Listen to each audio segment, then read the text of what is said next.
Hello, everybody. Welcome back to News from the Pews. It has been a hot minute since we've had a beautiful episode, and our camera woman is doing a dance because she's so excited. I'm dancing on the inside, but you know who's dancing the most of all? Seminary Lance. Because here's the thing, everybody. From day one, Seminary Lance has been begging me, can I please be on News from the Pews? Because the seminarians all watch News from the Pews. And they all want to come here just so they can be on. And congratulations, your day has come. I'm so honored. Thank you. I know you are. Okay, Seminary Lance, you started in Shelbyville back when? September the 6th. That's when I started. That's been a few months. Mm-hmm. Lance, of the many things that you are doing in our parishes, which we are going to talk about tonight, one of them is that he just finished teaching the RCIC. Is that what you would call it? RCIT. RCIT. What would that stand for, Seminary Lance? Rite of Christian Initiation for Teenagers. So, Seminary Lance teaches a class on Wednesday nights for those teenagers who have perhaps never been baptized, or they did not get their first Holy Communion, or their first Holy Confession, or those sorts of things. And so they didn't get those at the normal time, and so now they are in a class with Seminary Lance. What was the topic tonight? Tonight we talked about the sacrament of the Eucharist. Oh. Yeah, and we talked how great God is. Look how animated you are. It's like you're built for News from the Pews. Oh my gosh. I just got liquid on the table. Okay, keep going. And at the same time, even though God is like he can express himself in a much different or a bigger, greater way, but still he comes into that tiny host, into our palms, into our hands.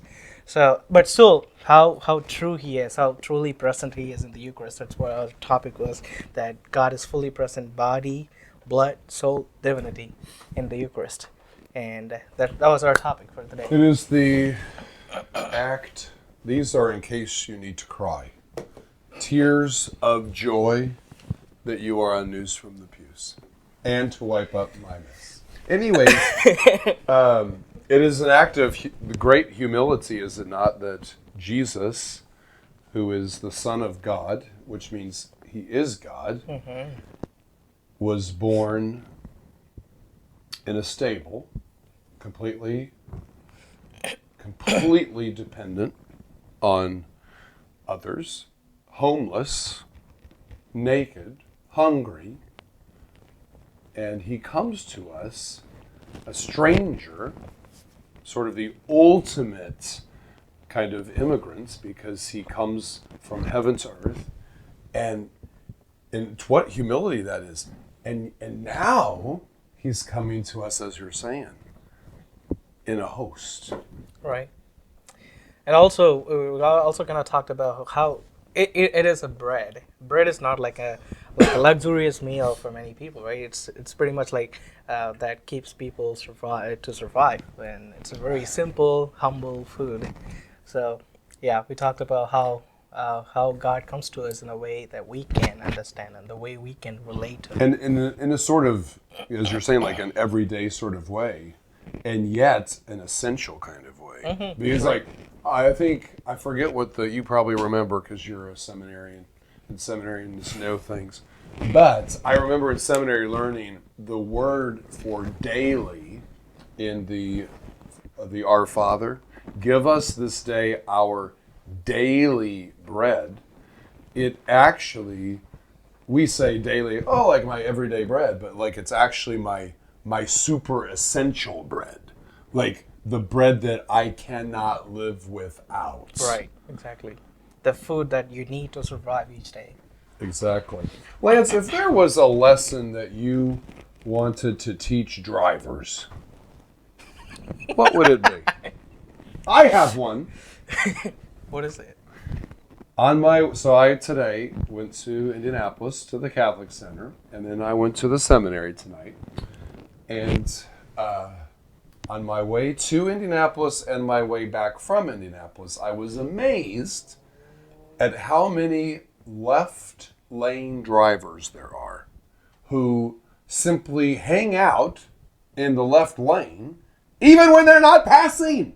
And I want the millions of people that will see this video. News from the Pew is very popular. You better be prepared to sign your autograph. I want everybody to know that on interstates or a highway, the left lane is for passing only. I did a lot of passing in the right lane today because I had no choice. Lance, what would your lesson be that you would like people to know? On the road. Well, don't tailgate.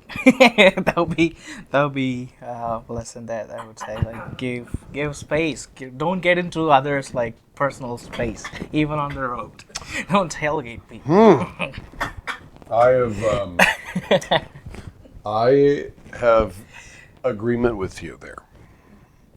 Now, on a different note, when I was in Indianapolis, it was funny because the rector of the seminary, of course, the event we have tonight is a once-a-month event, and it's for high school young men who are open and praying about their vocation, and if God wants them to go to the seminary after high school and all that sort of thing. And so it's from parishes across the diocese. Well, we always have a group come from here, and the rector of the seminary, my good friend and classmate, Andy Seiberg, he asked all the visitors. We had a good night. We had about 25 to 30 young men come from all these different. And he goes, "Now, how many of you are from Father Kucher's parish?" None of them are. Really? Because they don't know my last name. Oh, they know me as Father Mike. They know me as Father Mike, and so they're going. And then I said, "Hey!" And so anyway, then they raised their hands and they go. They said, "We so sorry, Father. We know you. We don't know you as Father Kucher. We know you as Father Mike." When you become a priest, Lance, will you be Father Lance, or Father Tony, or Father Sammy Sami? I'll be Father Lance. I know there's a lot of confusions about my name, so I just stick with Lance always. Lance is your baptismal name. You were baptized Lance Tony. Seminarian Lance. Not seminarian. But I was baptized as seminarian. Not seminarian, but Lance Tony. But the Lord knew at that time. Yeah. The Lord knew at that time. Lance, would you give us a little insight into your vocation? Where did your vocation come from? No, when I was a kid, I thought that priests just fell from the sky. And then I realized that they actually grow up. They are raised from families and parishes. So tell us, Seminary Lance, if you would, a little bit of your story. Well, I was born in India to a middle-class farming Indian family, and You grew up on a farm? it's different. Like I grew up in a neighborhood, but we had farm that my dad every day would go to the field and come back. It's different, like here. But anyway, they were really, really good Catholic people. They really cared for their faith, and I already had a couple of people who are my uncles as priests in our diocese. So I was kind of had a really. I had a good opportunity to kind of like stay closer to priests, like whether my pastor, the parish, or my uncles who visit the family now and then. And Now, can I pause you right there? yeah, First of all, the statistics are quite beautiful. If a person has a priest or a nun in their family, the chances that they have a vocation is much higher, which is really beautiful. I think it's because you just kind of have an experience in your own blood family of priests and nuns, and it's part of the culture of your family. So it's really beautiful to see that. But will they be there at your ordination? of course they will. Wow. And And also will they preach your first mass? And I mean, obviously, I'm going to preach your first mass. But, like, the second homily. well, they don't speak English. So how far are they from like your where you are from exactly in India? Their houses. Yeah. It's like the same neighborhood actually. Yeah, you can just like walk across a couple of blocks and then you can get to the Have house. you ever gone to confession to your uncle priest? Mm-hmm. Really? Yeah, one of my uncle priest. He gave me he baptized me and he gave me my first communion. Oh my gosh. Yeah. That's so cool. Yeah, and he gave And your first confession. yes, and also he did he did my brother's baptism and he baptized my brother. He gave first communion to my brother. Wow. He also baptized my nephew, my Wow. little nephew. That's beautiful. Yeah. So your uncles, they were an important. Yeah, they were. I mean, I was always kind of like I got to know and like see who's a priest and what is he like, what is his life like, and also being with a really good Catholic family. My mom was really into like we had everyday family prayer and stuff. Though we only had 1 week in a mass because it was a not a parish church, so the priest who lived at a different town. He would just come once in a week and do a mass. So, but still, we prayed every day, and I got exposed to the priests and their lives. And I always just felt in my heart, like even as a kid, like when someone asked me, "What do you want to become?" I would say, "I want to become a priest." But the thing is, my mom and my dad, they did not have children after they got married for like 3 years or something, and then there was a lot of gossips and stuff going on. So my mom, like in the Old Testament, she prayed to God, like, Just God, like Hannah. yeah, give me a baby, Lord. I would offer him for your church, Oh. and that's how my older brother was born. So they always kind of into like we offered you to the Lord and for His ministry, so you gotta become a priest. They always would tell him that. Yes. And like, but I always felt it in my heart. But they would never tell me that, and I always liked to hear that, but I didn't really hear that from my family very much, because they were always on to my brother that because they offered him to church and the church ministry. Because he was older, they offered him first. Yes, yes, and but I always felt in my heart, and also like after I started serving, I started serving for mass and stuff when I was really young. I don't even remember how younger I was when I started serving. And then because it's not a parish church and it was a church that was away from where the priest was living, he would normally send like some time to help out because he had to go do mass in many churches around that area. So he would sometime he would ask for help from other his priest friends, and they would come to church and do the masses.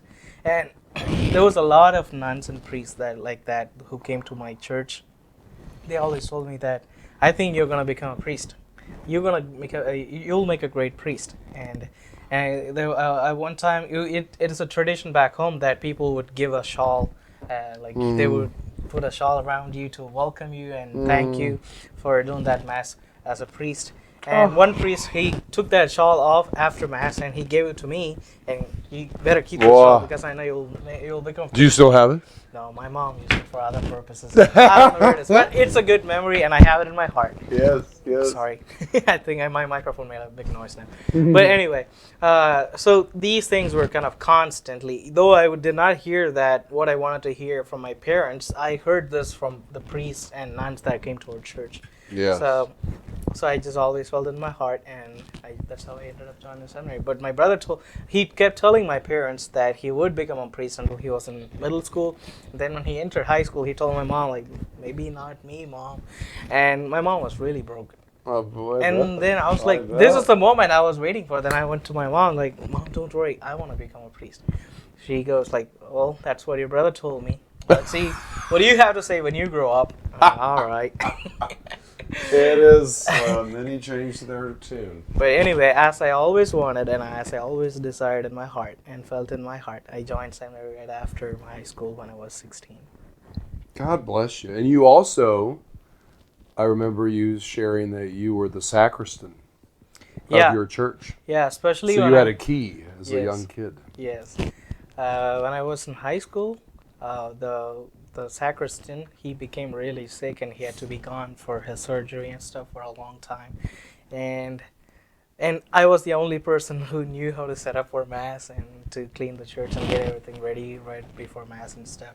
So I was the one who had the keys for the church. Isn't that amazing? Every morning. See, Stories, because just like Go you, I had an. I'm older just brother, excited. just I like get you. so excited because, He'd be the see, priest. Seminary Just like Lance and you, I I had a lot of keys similar. to the church, to the school. I had keys to everything. When I was a young teenager, I had the keys to the kingdom, and I loved it. I was like the janitor type guy, and it was great. Those It's were a blessing. happy memories. But I think it was the times that we were allowed to be alone with Jesus in the church, and that we were even at young age, we were invited and called to serve and to help take care of the church, which as priests we do in a whole different way, but like the seeds of that were planted as young kids. So it's really neat.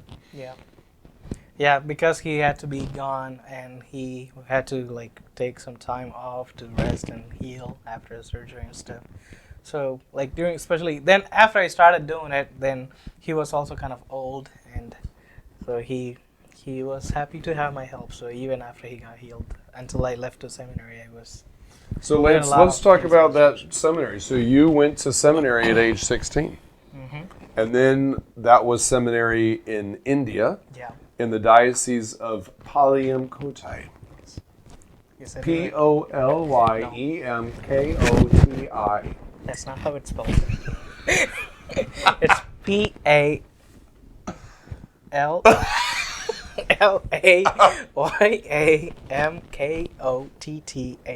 Palyamkoti. Palyamkoti, Yes. exactly. Yes. So you joined the seminary for that diocese Yeah.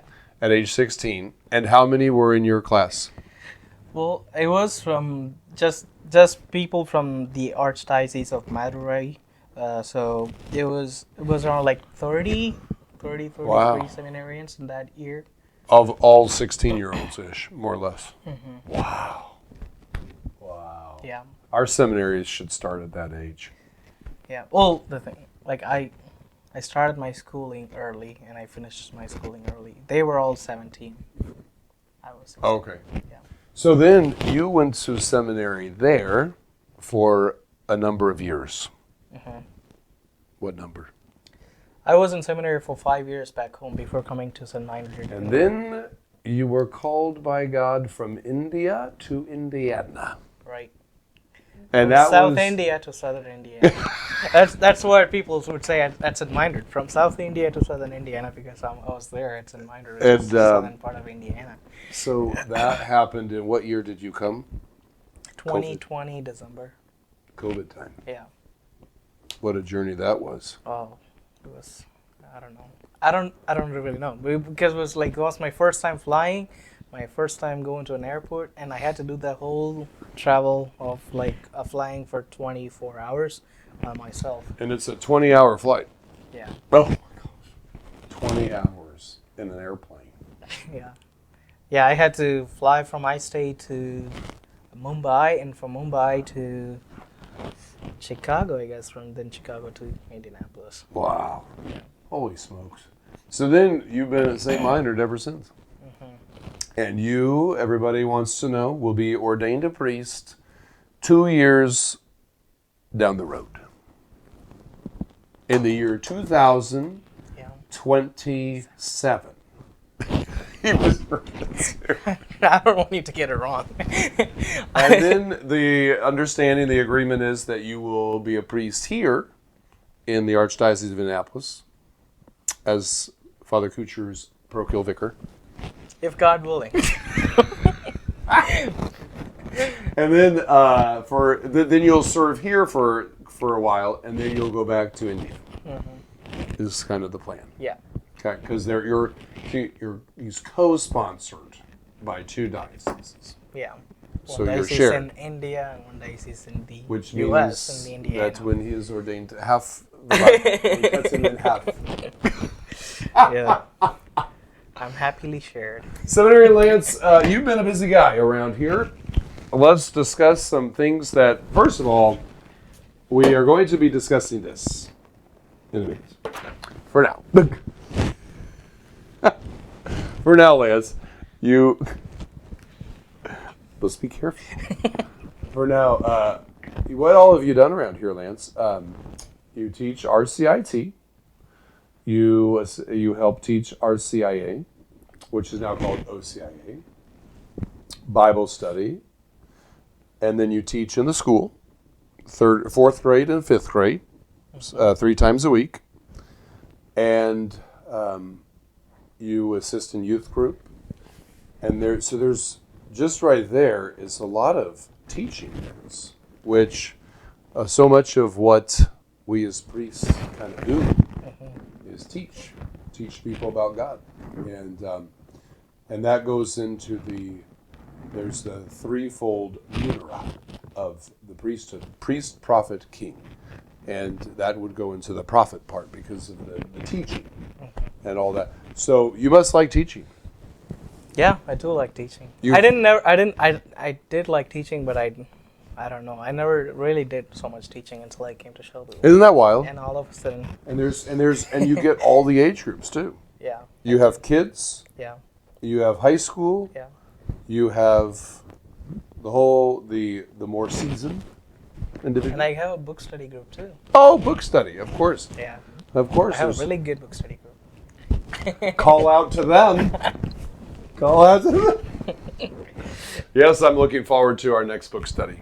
It'll be the one by Sister Josephine. Is so good. Yes, go ahead. Wilderness Within. Wilderness Within. The highlight, perhaps, one of the highlights of the fall was the rosary. Yeah.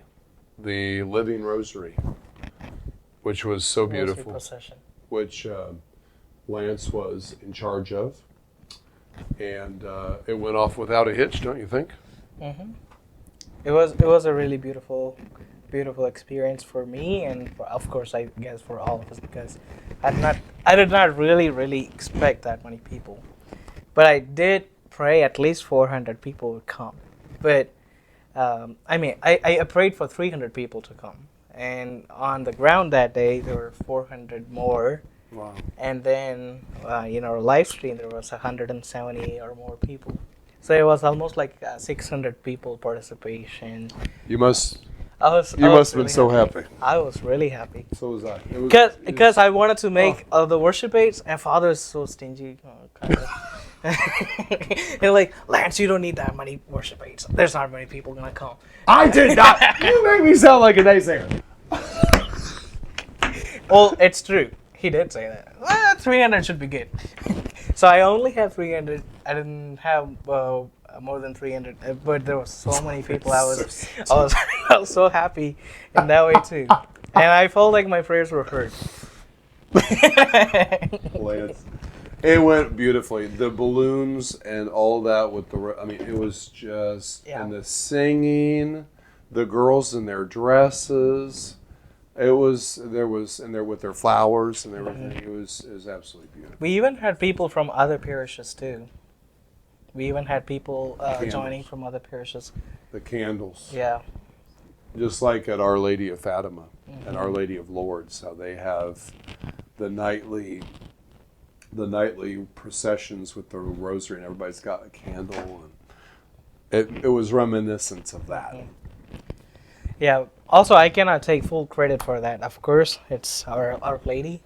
Our Lady helped us to put that together, and also, it was just a month. It was just been a month since when we did the Rosary procession, and there were so many people from the parish too. Like whenever I reached out to them for help, they were so happy to help me. It's a good, helpful community. Yeah. That's for sure. Mm-hmm. Oh, yes. And Lance was also in charge of Lessons and Carols, which was the biggest turnout I think we've ever had. Yeah. I don't know how Lessons and Carols was here before, but yeah. It was a kind of a really rough time because we had so many funerals during that time. We didn't even have time to do a rehearsal or a practice. It was so hard to put people together during that time because there was a lot of things going on. And even if we can find a time where everybody could come, then there's something going on in the church. Then Yes. we couldn't. But still, that was also like another amazing thing that was like we had people just come after all the Sunday masses, and we just did one rehearsal and we just went from there.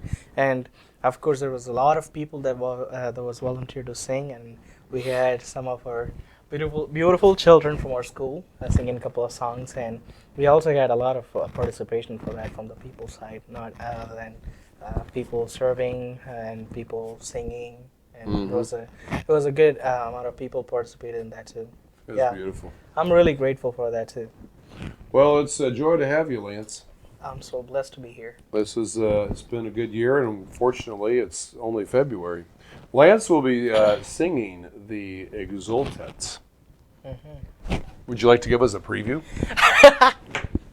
Okay, I will. Exalt, let them exalt the hosts of heaven. Exalt, let the angel ministers of God exult. Let this holy building shake with joy. Like, maybe. Wait till he does. Yeah. He's already practicing. I am practicing. I hear it in the house. That's something I always really wanted to sing. I wanted to sing back home, but I never really got to sing. But last year I was wanting to sing, but it didn't happen. But this year it's finally happening. The door of opportunity has opened. Yes, finally. Well, I love the Easter Vigil, and we're going to get the joy of seeing all of our new Catholics receive their sacraments. And my favorite thing, and we got a little taste of this again at the presentation mass, but just looking out and seeing everyone with his or her candle. Yeah. It is amazing. It's like, because we're all little lights, you know? And especially at the Easter Vigil where it's completely pitch dark in there. Okay, we have two specific things that I think we should talk about, Senator Lance. Can you guess what one of them is? That's right. I wonder, Lance, if you would tell us a little bit about the Sacred Hour of Mercy, which starts this Friday. Well, our lives are our life is God's gift, and we live our life is completely from birth to death. It's very sacramental, and our faith and God is around, just all around us, and our family and our community and our country. And it is important to build, to involve more and to build our lives around church and our faith, especially not just going to mass, and also to do more like devotional events. And Father does that 12 hours of confession. I've only read it in books. It was really awesome to hear that Father does that 12 hours of confession. And This Friday, go to confession. yeah. And also, like, it would be another good opportunity to have a devotion where, other than Mass, people can go to, because our church, Friday is an important day. Our church invites us to fast and pray that day, because Friday at 3 p.m. is when our Lord gave His life for us, and it's completely out of His mercy. Completely out of His mercy. We didn't deserve for the salvation that He gave us and the victory that He gained through His crucifixion. So it is really important to enjoy, to fast, pray, and experience and enjoy that mercy that flows out of Jesus' sacred heart. Yes. And so I thought those would be really beautiful thing to do, a holy hour. And I don't know, out of the blue it came to me as to be named as Sacred Hour of Mercy, in the 12 hours of mercy that Father does of that confession from 9 a.m. to 9 p.m. And we'll then also, it just not this is not completely my plan. There was a couple of parishioners, a few of who that compliments my singing. They kept coming back to me. It was not just one person. There was more than one people who kept coming back to me like, maybe you should chant the Divine Mercy Chaplet sometime. And then like when it came to me repeatedly, that's when it put me to thought, like, what does this mean? What should I do with it? And I cannot just go in the church and have people come and like, oh, during Mass we cannot sing the Divine Mercy Chaplet. And then also I was really happy about the 12 hours of mercy, and it was then I thought it would be nice to have a holy hour during that time and to do Divine Mercy. In that holy hour we can do the Divine Mercy Chaplet chanted, and we will do Litany of Divine Mercy, and it's a it's a 1 full hour of directed holy hour or Eucharistic adoration, which involves the chanting of the Divine Mercy Chaplet and the litany of the Divine Mercy, and then Father gives a beautiful, a wonderful reflection, just like his homilies, and then we will have benediction at the end, and also he will be available in the meantime for confessions and after, because it's also the 12 hours of mercy. Yes. So I'm really looking forward to it. Thanks for Gay to help me put out the banners out, and we got all these nicely made booklets ready for all of us to use during that event. And it's going to be a beautiful event. So, and also it's at 3 o'clock. Even if your kids are going to St. Joe's, you can just pick them and come to church right away. And it'll be a nice opportunity to go to Mass in the morning and pray, fast that day, and come to confession and do. You could get the whole wash. Yeah. Friday would be the holiest. I cannot say Friday, but it would be a beautiful day. It would be a holy day, and also it would be a good invitation and good opportunity to accept that invitation and participate in fasting and praying and confession and praying and praising the Lord in the Eucharist. I'm just imagining what that would do for a child, for example, who goes to our school. School gets out at 2:50, 2:55. And he hears the church bells ringing constantly for 15 minutes. And exactly. And this child is taken by his or her parents into the church, where they get to spend time with Jesus, pray the Divine Mercy, see their parents go to confession, pass time in directed prayer. I just think for a kid to see that, it would just be a game changer.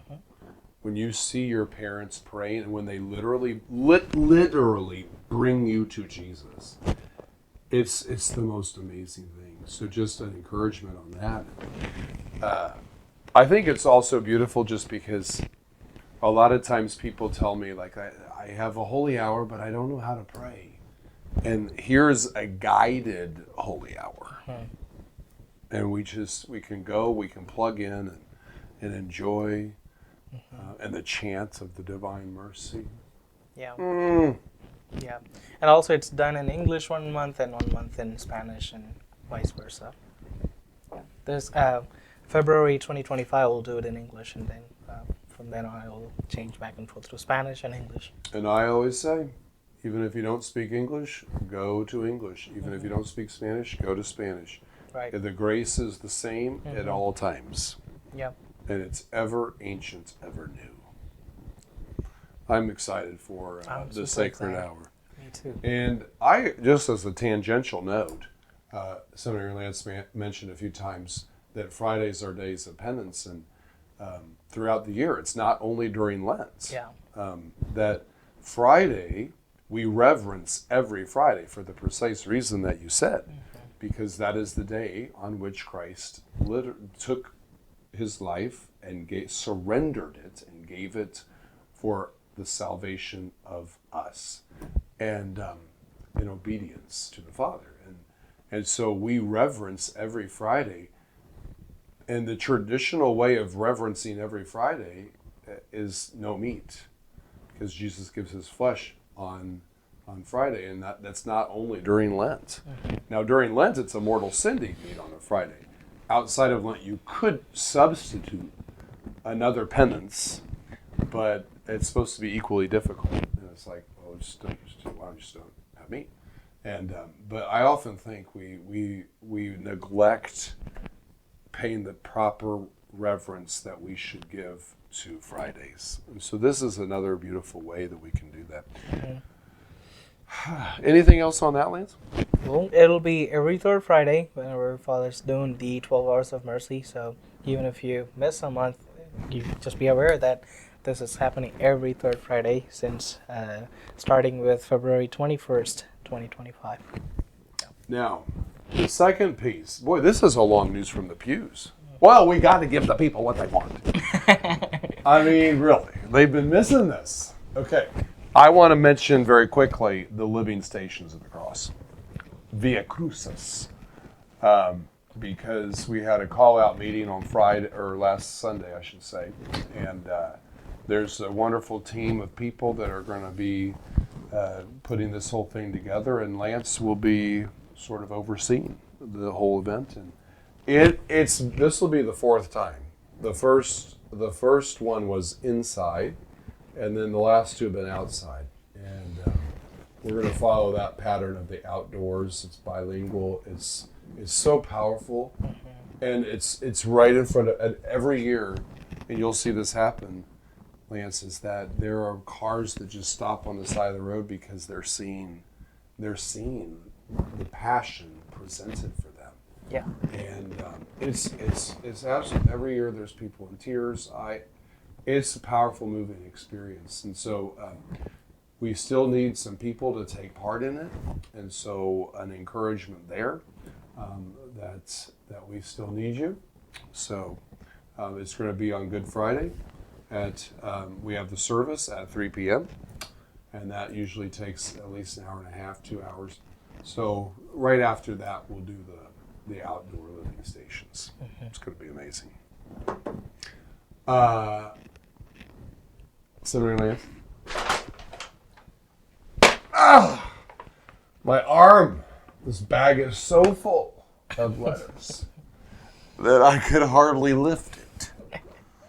Because all these letters people have been writing. This is the mailbag, news from the pews. Let's see what we have. Let's just do two. Dear Father Mike, we love news from the pews. Could you please do an episode on Lent and penance? Kind regards, Mom of 5. Wow.